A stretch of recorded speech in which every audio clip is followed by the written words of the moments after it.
है ये मेरी, मौत मुझको मदीने में आए या खुदा इल्तिजा। आज़म है, इनकी क्या शान, क्या मकाम, क्या मर्तबा है। अल्लाह अल्लाह गौसे आज़म फरमाते, ए मुसलमानों तुम्हारे लिए खुशखबरी है, अल्लाह रब्बुल इज्जत किसी भी इंसान को उस वक्त तक मौत नहीं देता जो गौसे आज़म से मोहब्बत करता हो। उस इंसान को उस वक्त तक मौत नहीं आती जब तक अल्लाह उसे तौबा की तौफीक अता न। सुभान अल्लाह, सुभान अल्लाह। गौसे आज़म फरमाते, जो दुनिया के अंदर मुझसे मोहब्बत करेगा अल्लाह उसे जब तक मौत नहीं देगा जब तक उसे तौबा की तौफीक अता ना फरमा दे। आप कहोगे सैयद साहब कोई प्रूफ है, कोई दलील, कोई सबूत, कोई बुरहान है? मैं कहूँगा है। बम्बई के रास्ते पर एक शहर पड़ता है जिसका नाम है बुरहानपुर। क्या नाम? बुरहानपुर। इस गांव के अंदर अल्हम्दुलिल्लाह सभी अहले सुन्नत वल जमात और हर महीने की 11 तारीख को गौसे आज़म की 11वीं मनाते हैं, लंगर करते। इसी गांव में कुछ गैर मुस्लिम रहते हैं। एक दिन एक पंडित जी का बेटा मुसलमानों के करीब आया, आकर बोला, भाई हर महीने की 11 तारीख को आप जो ये लंगर करते हो, खाना खिलाते हो, किस लिए? मुसलमानों ने कहा कि भाई हम अपने बड़े पीर की याद मनाते हैं। तवज्जो है, कॉफी सबको मिल जाएगी, उधर तवज्जो नहीं, इधर तवज्जो। बाद में पिला देते भाई। हाँ, जितने कप में दे दो। कॉफी भी पीते रहिए। बड़े पते की बात बता रहा हूँ, आप सुने, मुलाहाजा करें। बम्बई के रास्ते पर एक शहर है जिसका नाम है बुरहानपुर। तो वहाँ पर सब अहले सुन्नत वल जमात वाले, और हर महीने की 11 तारीख को गौसे आज़म की 11वीं होती है। 11वीं में लंगर चलता है। कुछ गैर मुस्लिम भी वहाँ पर रहते हैं। तो एक पंडित जी का बेटा मुसलमानों के करीब आया और बोला, भाई ये बताइए हर महीने की 11 तारीख को आप इतना एहतमाम करते हो, खाना खिलाते हो, लंगर करते हो, किस लिए करते हो?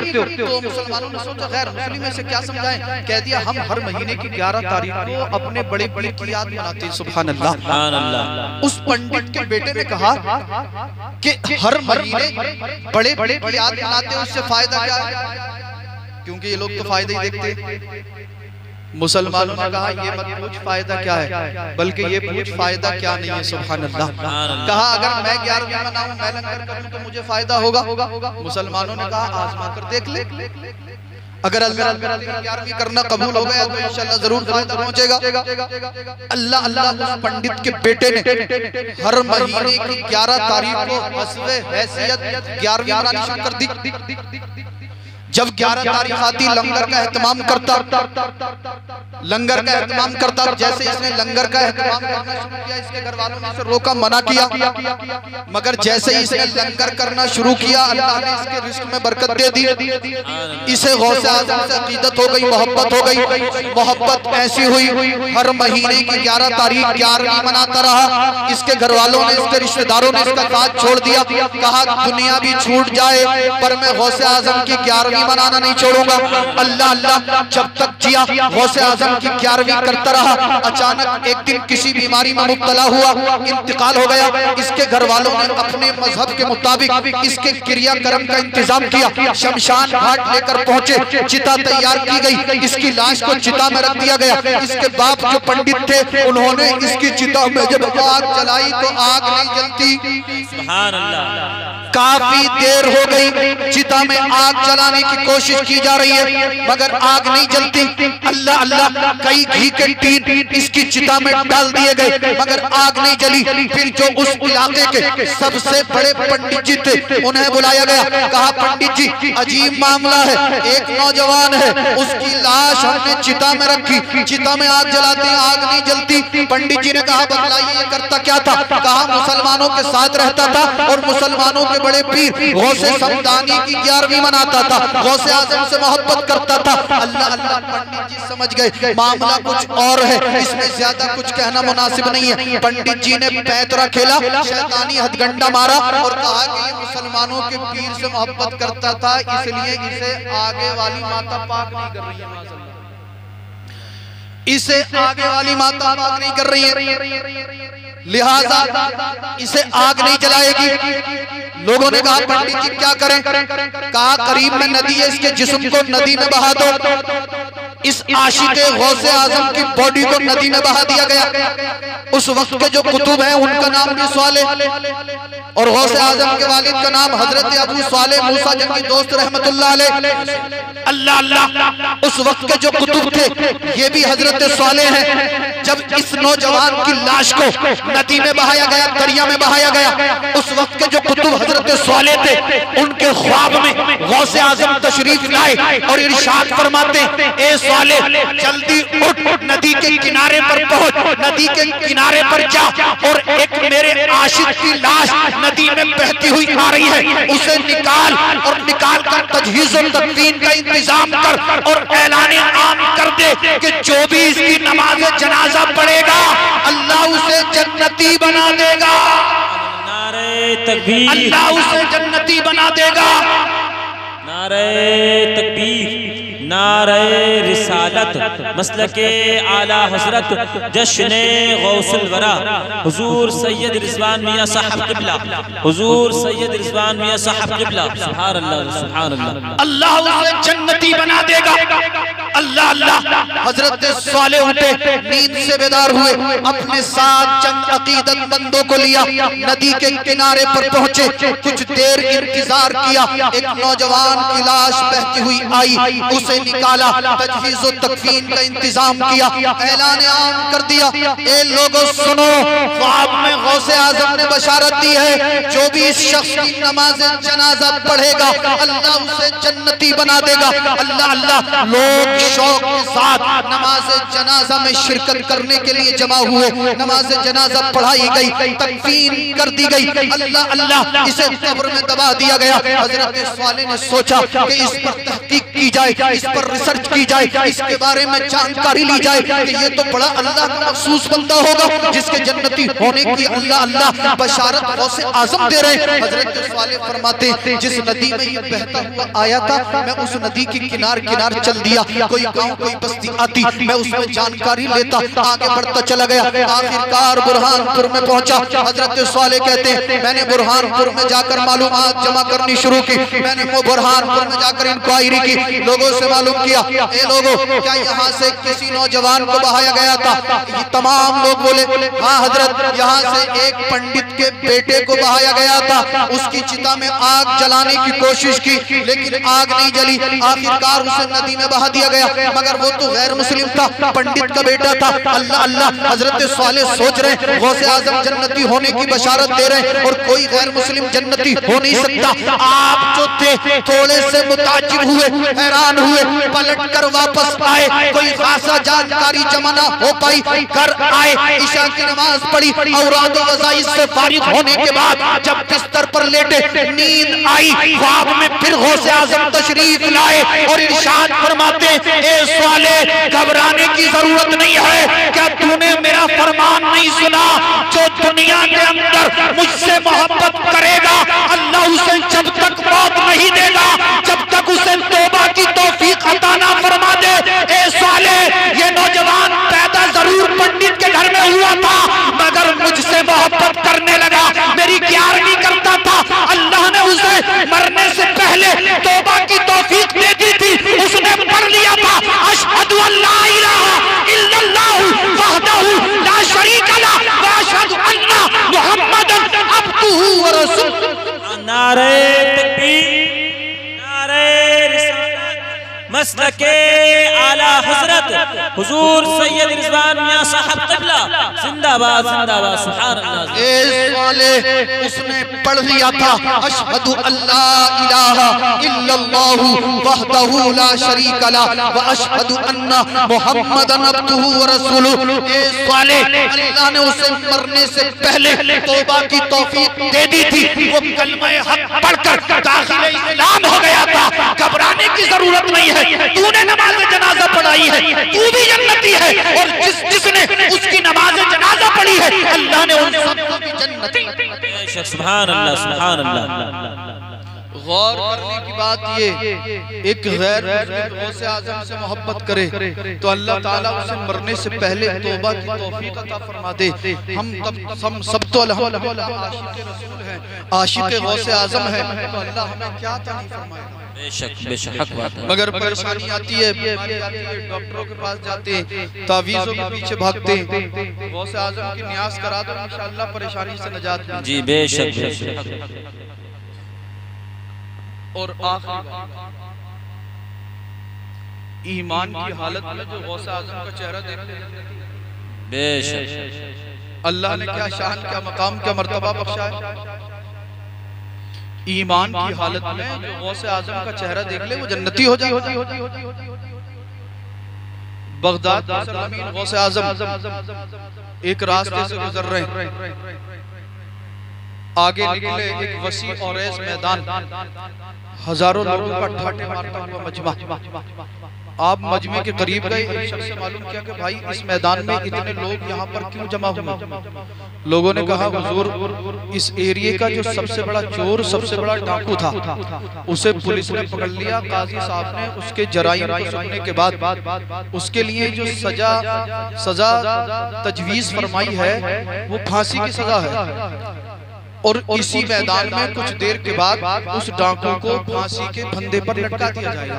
तो लिहाजा इतने सारे लोग उस डाकू को देखने के लिए आए। सरकार गौसे आज़म ने फरमाया वो डाकू किस तरफ है। उसने कहा हुजूर उस तरफ वो डाकू है। सरकार गौसे आज़म मजमे को चीरते हुए उस डाकू के करीब तशरीफ ले गए। अल्लाह अल्लाह गौसे आज़म उस डाकू के चेहरे को देख रहे थे, अचानक उस डाकू की निगाह मेरे गौस के चेहरे पे पड़ गई। जैसे ही गौसे आज़म के चेहरे पर उसकी निगाह पड़ी, ज़ारो कतार रोने लगा, आंखें अश्कबार हो गई, आंखों से आंसू रवा हो गए। गौसे आज़म ने देखा मुझे देखकर रो रहा है, आंखें अश्कबार हो गई। सरकार गौसे आज़म पलटकर वापस आ गए। कुछ देर के बाद हुक्म हुआ, फांसी के तख्ते पर खड़ा किया गया, इसके गले में फंदा डाला गया, इशारा हुआ, लाश फांसी के फंदे पर झूल गई। तजीज़ व तकफीन करने के बाद मुसलमानों के कब्रिस्तान में दफन कर दिया गया। रात गुजरी, अल्लाह अल्लाह, जिन काजी साहब ने, जिन मुफ्ती साहब ने ये फतवा दिया था कि इन्हें फांसी की सजा दी जाए, इस चोर को फांसी के फंदे पर लटका दिया जाए, जब ये काजी साहब रात को सोए तो ख्वाब में ये डाकू आ गया। काजी साहब ने कहा, ए डाकू ये बता कब्र में तेरा हाल क्या है, अल्लाह ने तेरे साथ कब्र में क्या मामला फरमाया। कहता है काजी साहब, अल्लाह का फजल है, अल्लाह ने मेरी कब्र को जन्नत की क्यारी बना दिया। अल्लाह का फजल है, अल्लाह ने मेरी कब्र को जन्नत की क्यारी बना दिया। काजी साहब हैरान। काजी साहब ने कहा, तेरे पास ऐसी कौन सी नेकी थी जिसके सबब अल्लाह ने तेरे गुनाहों को माफ फरमा दिया और अल्लाह ने तेरी कब्र को जन्नत की क्यारी बना दिया। अर्ज करता काजी साहब, मेरे पास ऐसी कोई नेकी नहीं थी। काजी साहब मचल गए और बोले, तेरे जराइम को सुनने के बाद मैंने जो फतवा तैयार किया है, क्या उसमें कोई लफ्जिश, कोई खता वाक़ हो गई? बोला नहीं हुजूर, आपका फतवा बिल्कुल दुरुस्त है, आपका फतवा बिल्कुल सही है। काजी साहब ने कहा, ये तो बता फिर किस सबब अल्लाह ने तेरे गुनाहों को माफ फरमा दिया, तेरी कब्र को जन्नत की क्यारी बना दिया। कहता है काजी साहब, करीब था कि मुझे फांसी के तख्ते पर खड़ा कर दिया जाता। मजमे को चीरते हुए अल्लाह के वली अब्दुल कादिर जिलानी मेरे करीब आए और मैंने अब्दुल कादिर जिलानी के चेहरे को देख लिया।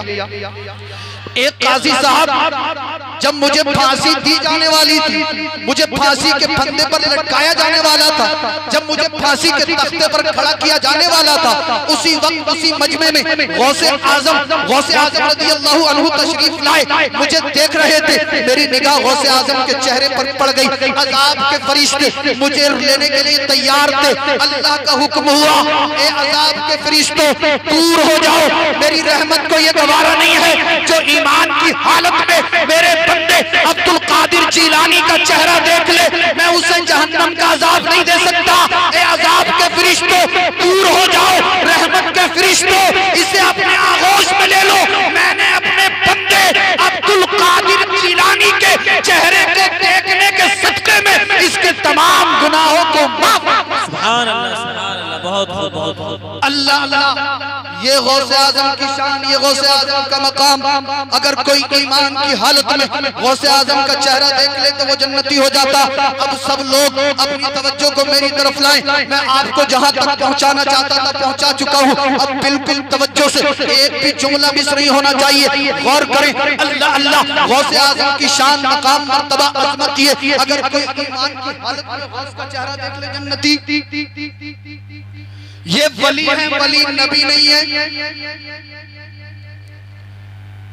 जब एक वली की शान का आलम ये, अगर ईमान की हालत में कोई गौसे आजम का चेहरा देख ले तो वो जन्नती।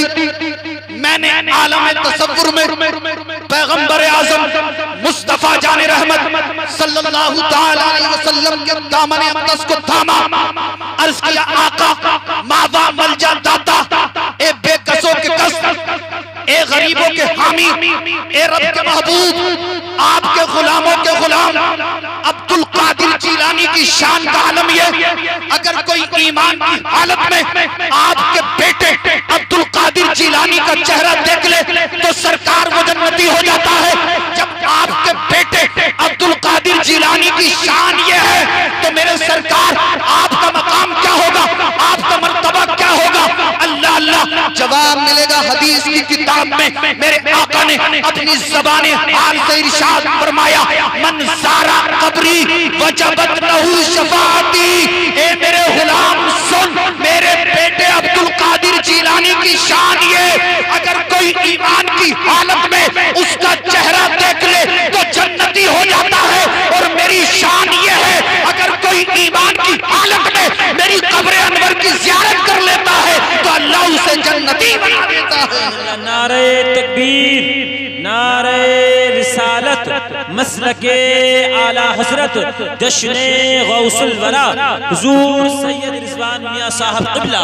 सुभान अल्लाह, सुभान अल्लाह। फिर मैं बार बार आला हजरत में आया, आने के बाद अर्ज किया, ए सरकार आला हजरत, आप बतलाइए आपकी नबी से क्या अकीदत है, आप बतलाइए आप नबी की अजमत के बारे में क्या अकीदा रखते हैं। अल्लाह अल्लाह, आज भी आला हजरत की तुरबत से आवाज आएगी, सबसे औला आला हमारा नबी, सबसे बाला वाला हमारा नबी, अपने मौला का प्यारा हमारा नबी, दोनों आलम का दूल्हा हमारा नबी। मैंने कहा आला हजरत, मेरे नबी का मकाम क्या है, मेरे नबी का मर्तबा क्या है? आला हजरत की तुरबत से आवाज आई, खल्क से औलिया, औलिया से रसूल और रसूलों से आला हमारा नबी, सारे अच्छों में अच्छा, समझिए जिसे है उस अच्छे से अच्छा हमारा नबी। सुभान अल्लाह, सुभान अल्लाह, जिंदाबाद जिंदाबाद हजरत। और फरमाइए, आला हजरत फरमाते, गमज़दों को रज़ा मुझदा दीजिए कि है बेकसों का सहारा हमारा नबी। मैंने अर्ज़ किया ए आला हजरत, और थोड़ा आगे फरमाए। आला हजरत की बारगाह से आवाज आई, सरवर कहूँ के मालिको, मौला कहूँ तुझे, बाग़े खलील का गुले सेवा कहूँ तुझे, तेरे तो बस ऐबे तनाही से है बरी, हैरान हूँ मेरे शाह मैं क्या क्या कहूँ तुझे। सुभान अल्लाह, सुभान अल्लाह, मेरे शाह मैं क्या क्या कहूँ तुझे। अच्छा, सब लोग जो है वो सरकार, सब लोग सरकार से सच्ची मोहब्बत रखते हैं। सब लोग गौसे आजम का आशिक है, हाथ उठाकर बताएं कौन कौन गौसे आजम से सच्ची अकीदत मोहब्बत रखता है। मैं आपसे कुछ मांगू, गौसे आजम की मोहब्बत में दोगे? पैसा नहीं मांगूंगा, मैं आपसे हाथ जोड़कर अर्ज करना चाहता हूँ मेरे भाई, अगर ज्यादा भी नहीं कर सकते तो गौसे आजम की मोहब्बत में, अल्लाह के खौफ में डूबकर, सरकार के इश्क में गोता लगाकर 5 वक्त की नमाज जमात के साथ पढ़ना। आज के बाद नमाज कज़ा तो नहीं करोगे? इंशाअल्लाह। कहो इंशाअल्लाह। इंशाअल्लाह। जो लोग चेहरे पे दाढ़ी नहीं रखते रखेंगे ना इंशाअल्लाह। इंशाअल्लाह। झूठ चुगली गीबत बिल्कुल बचेंगे इंशाअल्लाह। आज यार आप देख रहे हो पूरी दुनिया आपके पीछे पड़ी। कोई कहता हम मुसलमानों की मस्जिदों को तोड़ देंगे, और कितनी जगह त्रिपुरा में अभी मस्जिदों में आग लगा दी गई, आप सुन रहे होंगे मुझसे ज्यादा आपको पता। और आज या कल का ये केस और हो गया कासगंज के अंदर, एक 21 साल का नौजवान जिसका नाम अल्ताफ था, पुलिस उठाकर लेकर गई। 22 घंटे के बाद, 21 घंटे के बाद उसके घर पे खबर भेज दी कि आपके बच्चे ने जो है वो फांसी लगा के आत्महत्या कर ली। उनसे पूछा गया भाई फांसी कहाँ लगाई है, तो 2 फीट की ऊंचाई पर एक टोंटी जो लगी हुई होती है पानी की, प्लास्टिक की टोंटी लगी हुई। पुलिस वाले कह रहे हैं कि ये जो जैकेट पहने हुआ था, हुड पहना हुआ था, जो कासगंज के एसपी साहब हैं उन्होंने ये कहा कि ये जो हुड पहना हुआ था इसके अंदर जो ये रस्सी और नाड़ा वगैरह पड़ा हुआ होता ये निकाला, इसने गले में डाला और इस टोंटी पे लटक के जान दे दी। आ रही बात समझ? 2 फीट की ऊंचाई पर टोंटी है और हुड के अंदर कितनी मजबूत डोरी होती है, तो आप समझ गए होंगे क्या हुआ उस नौजवान के साथ। उसकी माँ की हालत देखी नहीं जा रही। मेरे भाई पता नहीं मेरे साथ या आपके साथ क्या हादसा हो जाए। कितने नौजवान मौत लिंचिंग का शिकार हो गए और आप कौन सी खुशफहमी में मुब्तला है। अगर यार मरना भी है तो इज्जत के साथ मरेंगे इंशाअल्लाह, क्योंकि हम तो बॉस के आशिक हैं ना, सरकार के आशिक हैं। चेहरे पे दाढ़ी हो, सर पर अमामा या टोपी हो, अगर कोई मारे भी तो ये समझ के मारे कि सरकार का गुलाम जा रहा है। बेशक, सुभान अल्लाह, सुभान अल्लाह। कहते हैं नारा लगाते हो आप जुलूस में, गुलामी रसूल में मौत भी कबूल है। कभी यार ये नारा भी लगाओ, गुलामी रसूल में चेहरे पे दाढ़ी रखना भी कबूल है। बेशक, हक बात। हजरत सोच लिया कौन सा कोई मैदान जिहाद में जाना पड़ गया, नारा लगाते रहो गुलामी रसूल में मौत भी कबूल है। नारा लगा गुलामी रसूल में दाढ़ी भी कबूल है। गुलामी रसूल में 5 वक्त की नमाज जमात के साथ पढ़ना भी कबूल है। गुलामी रसूल में सरकार की सुन्नतों पे अमल करना भी कबूल है। मेरे भाई अगर अब आप नहीं सुधरोगे तो कब सुधरोगे। अपनी जिंदगी के अंदर इनकलाब लाइए, अपने फ्यूचर को संवारिए, अपने मुस्तकबिल को बनाइए। ज्यादा यूट्यूब सीरियल मूवीज के चक्कर में ना पड़िए। अगर आपको यूट्यूब चलाना ही है तो जिसके नमाज याद नहीं है वो यूट्यूब पर जाकर नमाज याद कर सकता है। नूरानी कायदा या मदनी कायदा डाउनलोड करके कुरान पढ़ना सीख सकता है। अगर आपको कुछ और नहीं करना तो यूट्यूब पर जाकर आप किसी आलिम अहले सुन्नत की तकरीर सुन सकते। हमारा ऑफिशियल चैनल है सैयद रिजवान में ऑफिशियल, उस पर जाकर आप रोजाना कोई ना कोई अच्छे शायर की नात सुन सकते, तकरीर सुन सकते हैं। इस्लाम में इस्लामी मालूमात आपकी बढ़ेगी। सरकार कब पैदा हुआ, कैसे पैदा हुए, ये सब कुछ आजकल आपको यूट्यूब पे भी मिल जाएगा। मगर ये नौजवान जब यूट्यूब पर जाता तो सीरियल और मूवीज के चक्कर में पड़ोगे, तबाह हो जाओगे, बर्बाद हो जाओगे, हलाक हो जाओगे। अभी भी वक्त है, अपनी जिंदगी के अंदर इनकलाब लाओ। जो चेहरे पे दाढ़ी नहीं रखता दाढ़ी रखे और कहे सरकार आपकी मोहब्बत में दाढ़ी रख रहा हूँ। जो नमाज नहीं पढ़ता नमाज पढ़े, सरकार की गुलामी का सबूत पेश करे। जो झूठ बोलता है झूठ से तौबा करे, सरकार की गुलामी का सबूत पेश करे। अल-मुख्तसर ये जो जिस तरह का गुनाह कर रहा है गुनाह से तौबा करे, अल्लाह की बारगाह में झुके, इसके रसूल में जो है जिंदगी गुजारे और दुनिया वालों को ये चैलेंज कर दे, ए दुनिया वालों देख लो मुझे तुमसे मोहब्बत नहीं है, मुझे तो मैदाने, मुझे तुमसे मोहब्बत नहीं है, मुझे तो मदीने वाले मुस्तफा से मोहब्बत है। और ये ऐलान कर दो, गुनाहों से तौबा करो, इस्लाम के फरमान पर अमल करो, शरीयत पे अमल करो, कुरान और सुन्नत पे अमल करो और चैलेंज कर दो वो कोई और होगा जो अपना ईमान दे देगा। नबी का चाहने वाला नामे नबी पर जान इनकलाब लाएं, अपने फ्यूचर को संवारें, गुनाहों से तौबा करें। अल्लाह अल्लाह जिस दिन हमने गुनाहों से तौबा कर ली इंशाअल्लाह दुनिया हमारी होगी, इज्जत हमारी होगी, मकाम हमारा होगा, मर्तबा हमारा होगा, कब्र में अच्छा मकाम हमारा होगा, हश्र में इंशाअल्लाह गौसे आजम के दामन का साया भी मिलेगा। आइए मेरी ज़बान में ज़बान मिलाइए और ये चैलेंज कर दीजिए, आज के बाद हम चलेंगे तो नबी की सुन्नत के मुताबिक चलेंगे, उठेंगे तो नबी की सुन्नत के मुताबिक उठेंगे, खाएंगे तो नबी की सुन्नत के मुताबिक खाएंगे, पिएंगे तो नबी की सुन्नत के मुताबिक पिएंगे। हमारी जिंदगी का एक एक लम्हा गुजरेगा तो नबी की सुन्नत के मुताबिक गुजरेगा। हम ये कहेंगे हमारा जीना हमारा मरना सरकार सब आपके लिए है। या आला हजरत की जबान में यूं कह दूं, जमीनो समा तुम्हारे लिए, मकीनो मका तुम्हारे लिए, चुनीनो चुना तुम्हारे लिए, बने दो जहां तुम्हारे लिए, दहन में ज़बा तुम्हारे लिए, बदन में है जा तुम्हारे लिए, हम आए यहाँ तुम्हारे लिए, उठे भी वहाँ तुम्हारे। नारे तकबीर, नारे रिसालत, मसलके आला हज़रत हुजूर सैयद रिज़वान मियां साहब क़िबला, सुभान अल्लाह। उठे भी वहाँ तुम्हारे लिए, सरवर कहूँ के मालिको मौला कहूँ तुझे, बाग़े खलील का गुले सेबा कहूँ तुझे, तेरे तो वस्फ़ ऐबे तनाही से हैं बरी, हैरान हूँ मेरे शाह मैं क्या क्या कहूँ तुझे। लेकिन रज़ा ने ख़त्म सुखन इस पे कर दिया, खालिक का बंदा खल्क का आका का कहूँ तुझे, खालिक का बंदा खल्क का आका कहूँ तुझे।